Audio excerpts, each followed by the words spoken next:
Southern Utahns should prepare for snow. Glen Canyon has some updates on where visitors can and can't go, and float therapy is available here in Southern Utah. You're watching St. George News at 5. Good afternoon, I'm Christy Langenheim.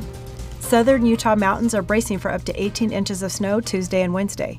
The conditions caused the National Weather Service to issue a winter warning advisory for Washington, Iron, Beaver, Garfield, and Kane counties, and specifically Bryan Head. The advisory is currently in effect and will last until 10 p.m. on Wednesday, warns of potential traction restrictions, and urges travelers to exercise caution, slow down, and pack extra supplies. A controversial bill that is passing through the Utah State Legislature has some who are opposing the bill, saying it would be pointless. St. George News reporter Alicia Lundgren has more on the bill. A new bill, designated HB 151 in the 2024 Utah Legislature, would require the Utah Public Lands Policy Coordinating Office to conduct an inventory of Bureau of Land Management stewarded lands within a half-mile of Utah cities. The inventory would include what the city would use the parcels for, such as housing, recreation, or economic development. If enacted, the bill would cost the state over $250,000 between fiscal years 2024 and 2026. While supporters say the bill could be used to streamline the process of requesting land from the BLM, opponents say it's pointless, as the agency already has a process in place for such requests. The Center for Western Priorities Deputy Director Aaron Weiss discusses. It doesn't really do anything at best. And at worst, it adds an extra layer of bureaucracy that would make it harder for towns that do have a legitimate need to build affordable housing, for instance. Thanks, Alicia.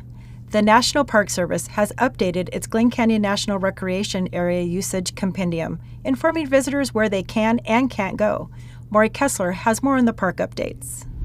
The National Park Service recently announced it had updated the compendium for the Glen Canyon National Recreation Area, with parts of the update referring to off-road vehicle use around parts of Lake Powell.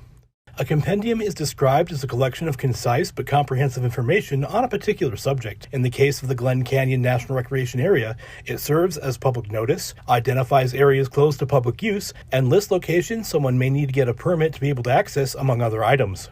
Part of the recent update relates to locations on the shoreline that off-road vehicles can and cannot access, as well as the general accessibility of certain areas and roads. Thanks, Maury. Carrie Jo Fain was a dedicated hockey enthusiast who led the march for constructing an ice rink in Enoch, but died in January after a battle with cancer. Here's Jeff Richards with a look at her legacy and how her family is seeing this project through. Construction work is progressing on a new privately owned ice rink in Enoch that's expected to open in July.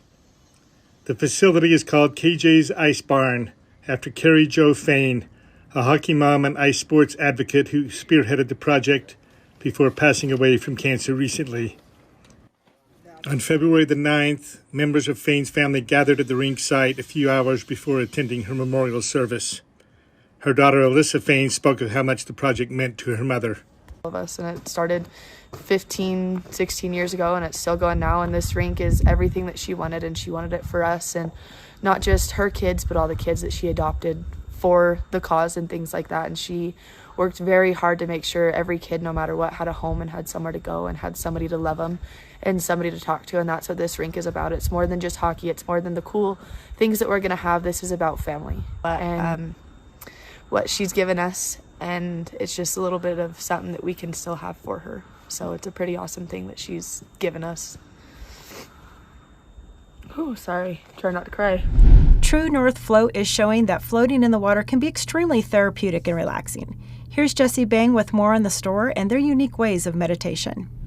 True North Flow offers flotation therapy, a holistic healing modality scientifically known as restricted environmental stimulation therapy. Users experience complete weightlessness and buoyancy as a result of saline-rich water. The experience of sensory deprivation means no light and no sound, creating a space where people can shut the world off and begin to look within. Owner and founder Christian Dockstader tells us more. We now have the ability to turn the world off. You're existing in this inner space, and you're just floating as some sort of psychonaut. Allow the healing waters of the float tank to take away your stress, take away your anxiety, to dissolve your pain, to dissolve all of the things that are just eating up your bandwidth and eating up your potential, and allow it to let go.